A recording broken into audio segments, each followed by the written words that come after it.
Après un douloureux divorce, ma fille a pris une décision abrupte et m'a bloqué de toute forme de contact, sans me permettre de partager mon côté de l'histoire. 8 longues années se sont écoulées dans un silence angoissant. Cependant, dans un retournement surprenant, elle a enfin brisé le silence et m'a appelé d'une voix désespérée en pleurant. La raison derrière ce retour inattendu promet des secrets et des rebondissements qui surprendront tout le monde. Dans cet après-midi gris, une atmosphère lourde planait sur la maison comme un nuage chargé de tristesse. Le son de pas déterminés résonnait dans le couloir, annonçant le moment redouté. Le père, une figure aimée et chérie par ses filles, était sur le point de quitter la maison. Les petites, encore innocentes face à la complexité des relations adultes, jouaient insouciantes dans le salon, inconscientes du tourbillon qui se déroulait dans les pièces des parents. La mère, les yeux embués, essayait de garder son calme tout en faisant face au défi d'expliquer aux filles que le père allait partir. La nouvelle était comme un coup de poing dans l'estomac, et la tristesse s'installait rapidement sur les visages enfantins. Au fur et à mesure que le père prenait congé, les pleurs des filles résonnaient dans les couloirs de la maison. Elles s'accrochaient à ses jambes, comme si elles pouvaient empêcher son départ. « Ne pars pas, papa, s'il te plaît », implorait la plus jeune, les sanglots interrompant ses paroles. Il y avait de la confusion dans l'esprit des enfants, incapables de comprendre pleinement la raison de la séparation. La culpabilité s'infiltrait insidieusement dans leur cœur, et la figure maternelle, jusqu'alors synonyme de sécurité, devenait involontairement la cible de accusations silencieuses. « C'est maman qui a fait partir papa », chuchotait l'aînée à sa sœur, tandis que des larmes coulaient sur leur visage. Pour elle, qui était encore guidée par la naïveté de l'enfance, il semblait que tout allait bien avant ce moment douloureux. L'image du père, leur personne préférée, semblait une trahison, comme s'il abandonnait les petites âmes innocentes qui le voyaient comme un héros. Pendant que la porte se refermait, laissant un vide angoissant, les filles se tenaient l'une contre l'autre, cherchant du réconfort dans la seule constante qui semblait subsister, la présence l'une de l'autre face à l'incertitude qui dominait maintenant leur vie. Le divorce, un concept encore lointain pour leur compréhension, laissait des marques profondes sur ces enfants qui, à ce moment-là, commençaient à comprendre que tous les contes de fées n'avaient pas une fin heureuse. Au milieu du tourbillon d'émotions, la mère, Julita, trouvait dans les mensonges un moyen de faire face à sa colère et à sa culpabilité. Elle racontait des histoires terribles sur le père des filles, Francisco, dans une tentative peut-être désespérée de les empêcher de la blâmer pour la séparation. Il s'était écoulé quelques jours depuis que la vie familiale s'était désintégrée, mais Élodie et Amélie, les petites sœurs, entretenaient encore une lueur d'espoir qu'un jour leur père frapperait à la porte et que tout redeviendrait normal. Innocemment, à un moment donné, elles osèrent demander une fois de plus où était leur père. Julita, déjà épuisée par la situation, perdit patience, ses paroles tranchantes révélèrent la dureté de la réalité à laquelle elle faisait face. Elle leur expliqua clairement que les choses resteraient ainsi et qu'elle le verrait seulement certains week-ends, sans place pour les questions ou les espoirs. La véritable raison derrière le divorce restait cachée, un secret gardé entre les adultes, car Élodie, âgée de 6 ans, et Amélie, âgée de 10 ans, étaient encore trop jeunes pour comprendre les complexités des relations et les raisons derrière les décisions des parents. Francisco et Julita avaient partagé une décennie de leur vie ensemble, mais malheureusement, leur relation était devenue de plus en plus tendue après la naissance de leur fille cadette, Élodie. Malgré leurs efforts pour cacher leurs disputes, celles-ci avaient commencé à s'intensifier, transformant l'atmosphère familiale en un champ de bataille silencieux. Bien qu'ils aient tout fait pour dissimuler les conflits et préserver leurs filles, Élodie et Amélie n'étaient pas aveugles aux fissures dans leur foyer. Elles avaient remarqué que Francisco et Julita ne partageaient plus la même chambre depuis des années, et leur tristesse était évidente sur leur visage. Malgré les défis dans leur relation, pour un enfant, avoir ses parents ensemble est toujours la meilleure option. Francisco se montrait un père dévoué, toujours présent et prêt à tout pour ses filles.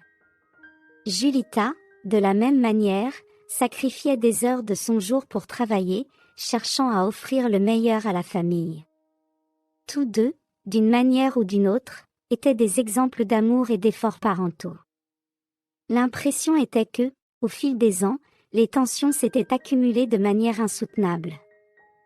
Après le divorce, à mesure que le temps passait, les paroles venimeuses prononcées par la mère sur le père s'enracinaient dans le cœur des filles, comme des mauvaises herbes étouffant l'amour et nourrissant la rancœur. Julita, avec ses récits déformés, avait involontairement alimenté leur haine envers Francisco. Élodie et Amélie absorbaient silencieusement les histoires racontées par leur mère, et une douleur silencieuse les consumait.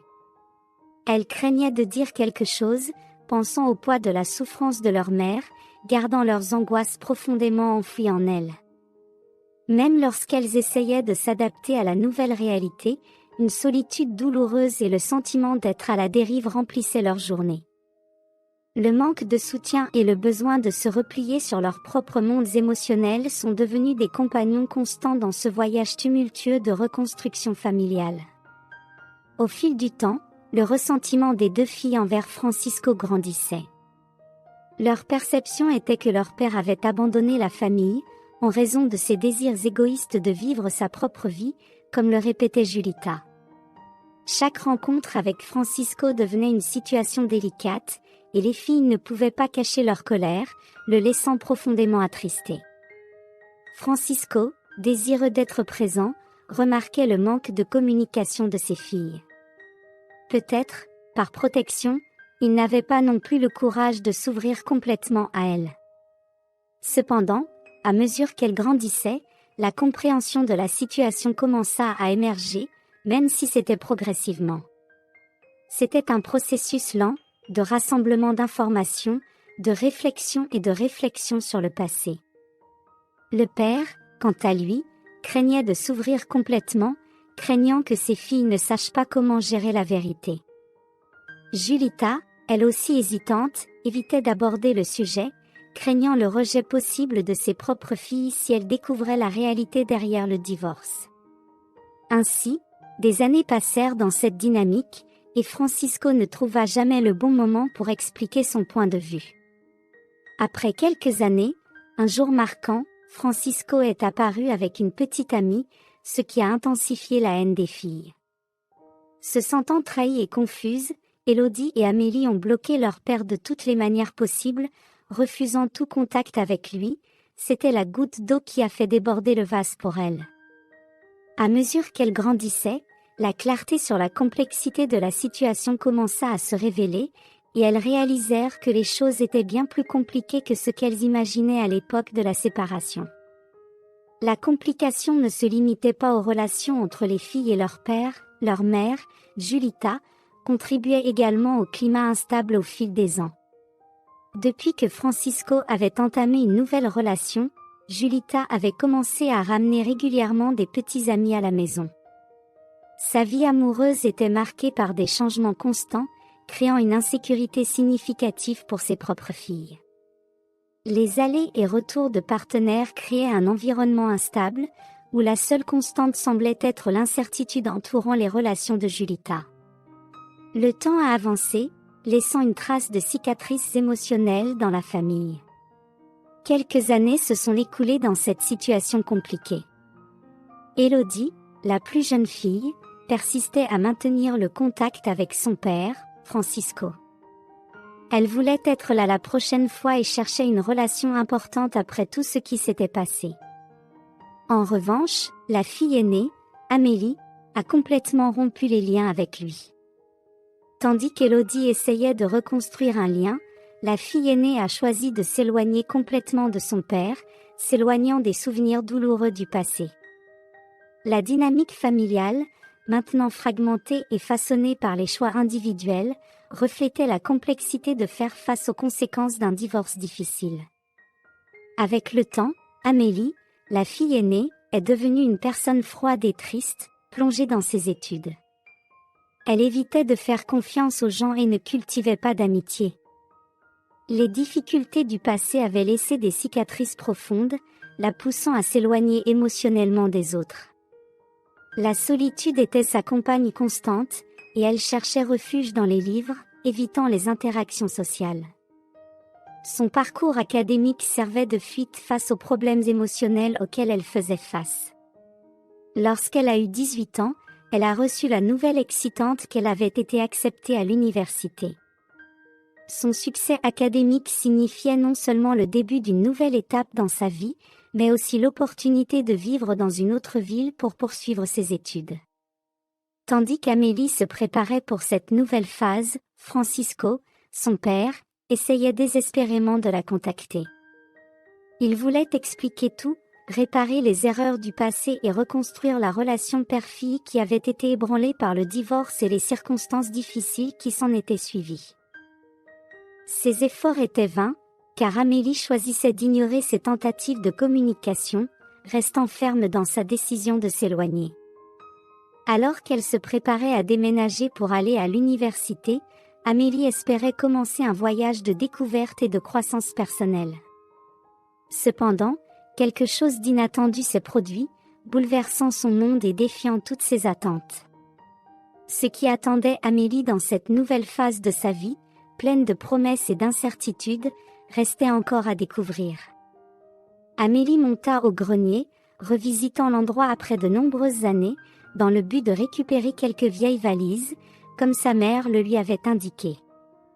Les valises étaient empilées sur une armoire poussiéreuse, et en les tirant, une boîte à chaussures qui était derrière elles attira son attention. Curieuse, Amélie ouvrit la boîte et découvrit des albums de photos anciennes cachées. En les feuilletant, ce qu'elle vit la laissa stupéfaite, des images de sa mère avec un autre homme, s'embrassant et s'enlaçant. Dans un premier élan, Amélie pensa que cela pouvait être lié à une ancienne romance de sa mère, quelque chose qu'elle avait préféré cacher plutôt que de s'en débarrasser. Cependant, en découvrant une petite date dans un coin de l'une des photos, la vérité la frappa comme un coup de poing. Par instinct, Amélie lança l'album loin d'elle, incapable de faire face à la déferlante d'émotions qui l'envahissait. Les dates sur les photos indiquaient une période où ses parents étaient encore mariés, et cette découverte ébranla les fondations de sa compréhension de sa famille. Désorientée et choquée, Amélie descendit précipitamment les escaliers du grenier en criant le nom de sa mère. Le ton de sa voix portait un mélange d'incrédulité et de douleur, tandis que son cœur se brisait en 1000 morceaux. Julita, en entendant les cris de sa fille, sentit un frisson parcourir son épine dorsale. Ce qu'elle redoutait le plus était devenu réalité, et maintenant elle serait confrontée aux conséquences dévastatrices de ses secrets gardés pendant si longtemps. Les paroles d'Amélie fendirent l'air, chargées de douleur et de trahison. « Maman, comment as-tu pu nous mentir? Tu nous as fait haïr papa pendant tout ce temps. » L'écho des cris d'Amélie résonnait dans les couloirs, enveloppant Julita dans une atmosphère lourde de remords. Julita, en pleurs et le cœur brisé, essaya de prononcer des mots entre les sanglots. « Pardon.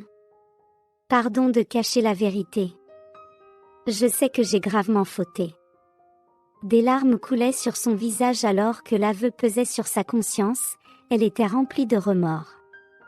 Amélie, au milieu de la tourmente émotionnelle qui l'envahissait, ressentit le besoin urgent de chercher des réponses immédiates. La voix tremblante, elle sortit de la maison déterminée à parler à son père, Francisco.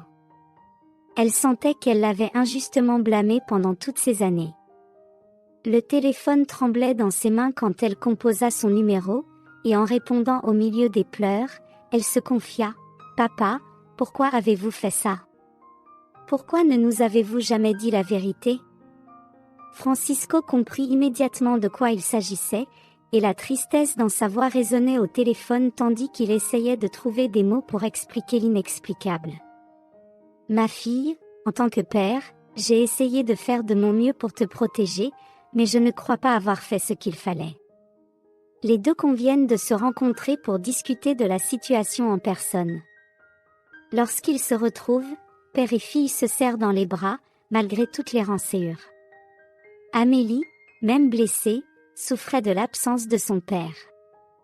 Francisco, avec délicatesse et précaution, commença à raconter toute l'histoire tragique du passé.